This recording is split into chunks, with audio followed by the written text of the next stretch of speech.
Yarba. Sudale ko ijan isu basi kangjingba. Di kangjingba. Kangjing do re ko myam sida lepna leirase. Sida su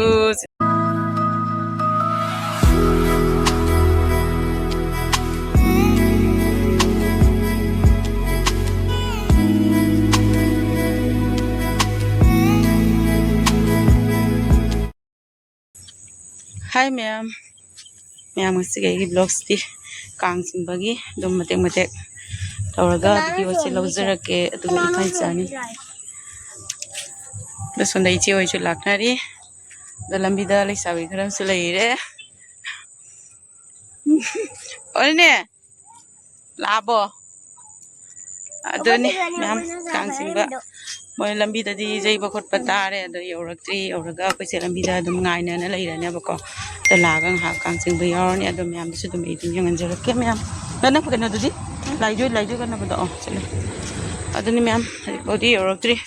si chana pi chada le da dum jai tora se ai na wona jawan gai tawla ga nang se le sabi khra siga du shooting taw le se sona shooting taw le sa ba masa ko jaba jaba le sabi mtani se yarba sudale ko ijan isu basi kangjing ba di kangjingba kangjing do re ko myam sida lepna leirase sida su da su khra leire ada su ma'am yorakti haji ko phai ngai ne leinari se computer lo di jaw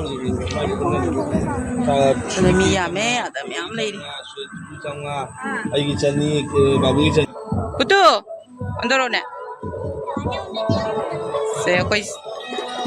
koi thongan gi group ni si khra ma ko apna mak di thorak tare koi ni ri na thorak tare ba aduga son mamang da su group am leire ngai na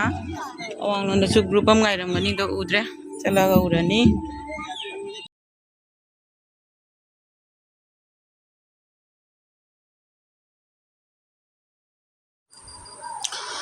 ma'am ji moi yaudi jawre ko ada uri sini ado koi sida jawraga dum khram mane ba ko ado mamang da su mi khra ma leinari moi su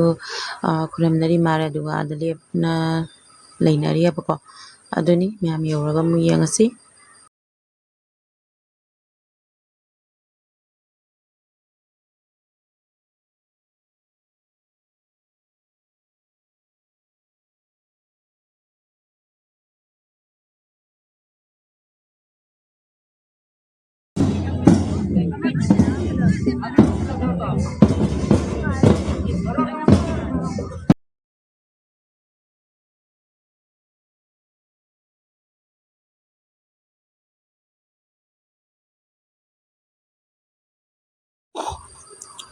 ado ma'am ji hai hai na dum yawsale ko moi hela e aduga kang se ani suri mare aduga ina sawon ji dum taphanjare ma'am moi kana sumaina jai na sulak ko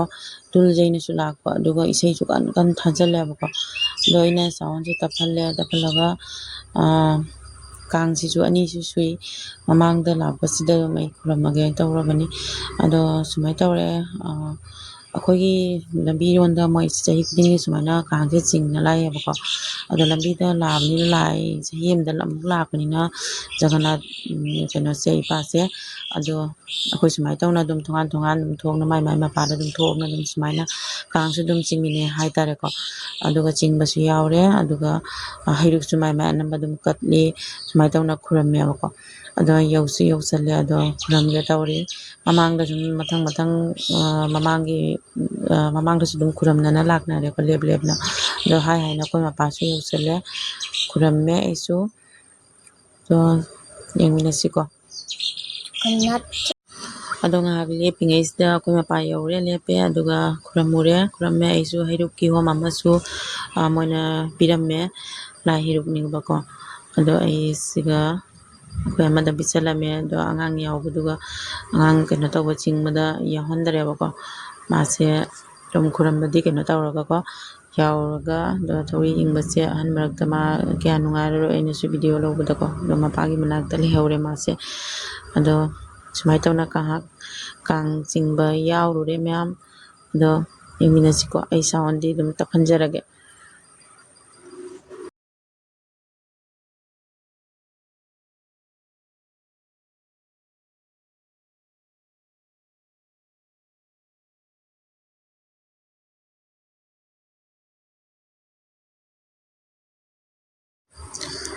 ꯑꯗꯣ ꯃꯇꯦꯛ ꯆꯠꯂꯒ ꯁꯤꯒ ꯑꯗꯨꯝ ꯑꯩꯈꯣꯏ ꯈꯨꯟꯒꯤꯀꯣ ꯀꯩꯅꯣ ꯇꯧꯔꯦꯕ ꯑꯩꯈꯣꯏ ꯈꯨꯟꯒꯤ ꯃꯄꯥꯟ ꯖꯔꯣ ꯉꯥꯏꯍꯥꯛ ꯂꯦꯞꯄꯤꯁꯦ ꯈꯨꯔꯝꯅꯩꯗꯅꯀꯣ ꯊꯣꯡꯒꯥꯟꯗ ꯀꯥꯡꯁꯦ ꯆꯤꯡ ꯂꯥꯛꯄꯗ ꯑꯗꯨꯅꯤ ꯍꯥꯏꯇꯥꯔꯦ ꯉꯥꯏꯍꯥꯛ ꯂꯦꯞꯅ ꯁꯨꯃꯥꯏꯅ ꯉꯥꯏꯅꯔꯦ ꯆꯤꯡꯅ ꯃꯤꯁꯦ ꯌꯥꯝꯃꯦ ꯃꯌꯥꯝ ꯑꯗꯨꯅꯤ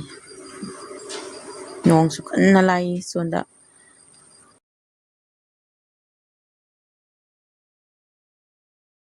ꯅꯣꯡꯁꯨ ꯀꯟꯅ ꯂꯥꯛꯏ ꯑꯗꯨꯒ ꯁꯤꯗꯒꯤ ꯃꯃꯥꯏ ꯆꯨꯝꯗꯒꯤ ꯇꯧꯔꯦꯕ ꯆꯨꯝꯊꯣꯛꯇꯒꯤ ꯑꯅꯤꯅꯦꯕ ꯂꯥꯛꯏꯁꯦ ꯀꯥꯡꯁꯦ